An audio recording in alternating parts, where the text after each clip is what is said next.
Marissa, just giving you a really quick screencast about some of the feedback I've given recently. So I thought I'd go over a couple different assignments. First one is this APA assignment that students had to put a mock paper into APA format. So you can see here with like my comments, what I'm trying to explain or help them with. This student actually did this in kind of a different way. And a lot of times what I'll do is I'll make comments on the paper throughout, and then I like to do like a little summary explanation kind of at the bottom to tell them why they got what they got. Here's another student who she actually did the assignment kind of totally wrong. So I kind of explained here what was wrong, and then here it was just so incorrect that I just kind of explained it at the very bottom and said, you know what, there's a miscommunication here. Go back and watch the screencast, and that should really help you to understand what we were looking for. Unfortunately, I can show you, I can actually see who looks at their feedback here, which I love, and sadly this person has never looked at her feedback, even though I have told them multiple times where to go to look for that feedback. It's kind of discouraging. So, but you can see these students looking at their feedback. So let me show you another assignment here that we could look over. Here's an annotated bibliography assignment. So they're supposed to go through and basically go over these articles that they found and write them up. And most students do pretty well with this. I mean, it's just a summary. So a lot of times I'll just try to kind of comment on, especially if like their APA is good, I'll try and just like make little comments. And for instance, this one, it was a summary of a scale. And so I said, maybe you could use one of these scales for your proposal. Like maybe that would be useful, or I'll try and, so here you can see he had some APA things that weren't quite right. So I marked those.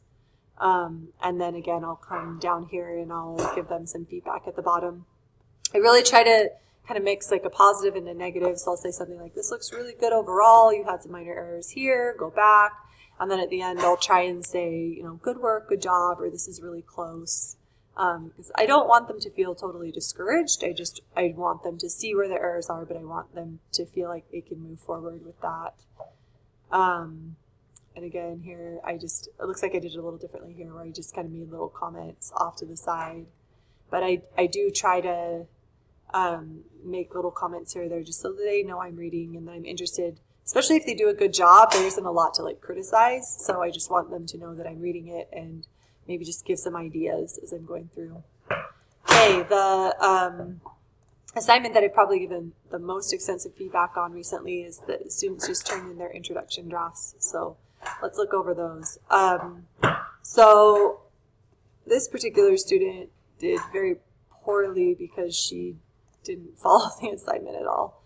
So I don't know if there would be a lot there or not as much. So again, a lot of times what I'll try to do is like make little comments throughout to help them understand my comments as I'm going through.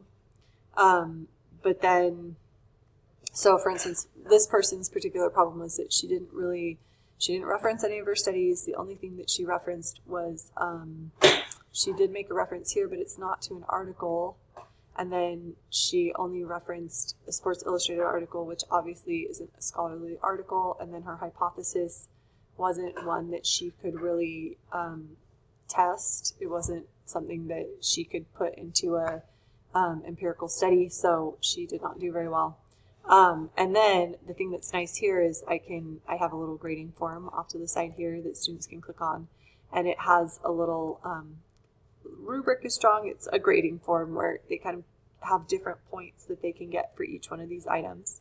And they can go through and look, and I'll explain each item one by one why she didn't get a good grade. So for instance, with the use 10 studies, that's worth 8 points. She only used one study and it wasn't from a scholarly journal. So I actually kind of gave her a lot of points for that. I gave her 1 point, which technically each study is worth like 0.8 points.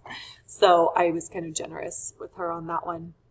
And the thing that's nice too is they can go to this little eye and it tells what the requirement is. Like, does the introduction review at least 10 studies? Or this one says it conclude with a discussion of the proposed study, present a niche or a gap that the research is filling.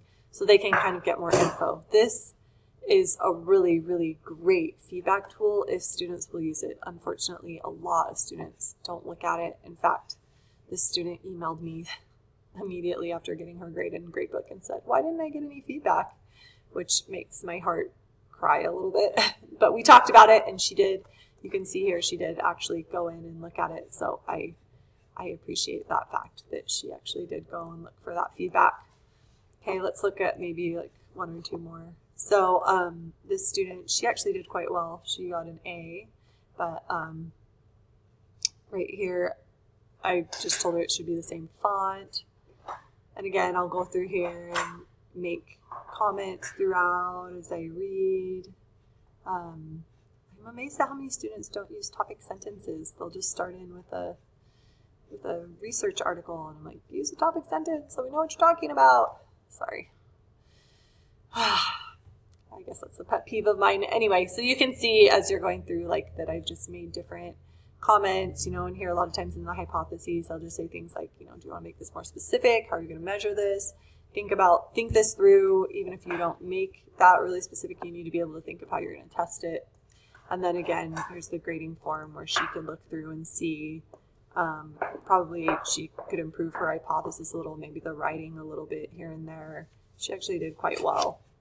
So, and they all kind of look very similar like this.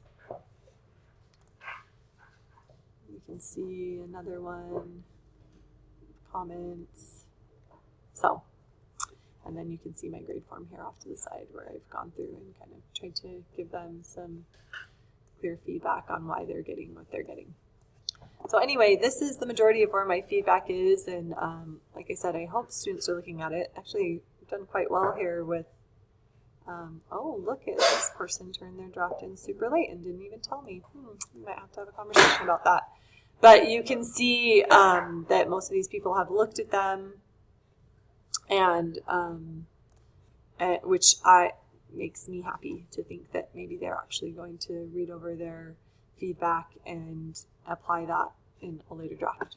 So, thanks. Sorry this was so long.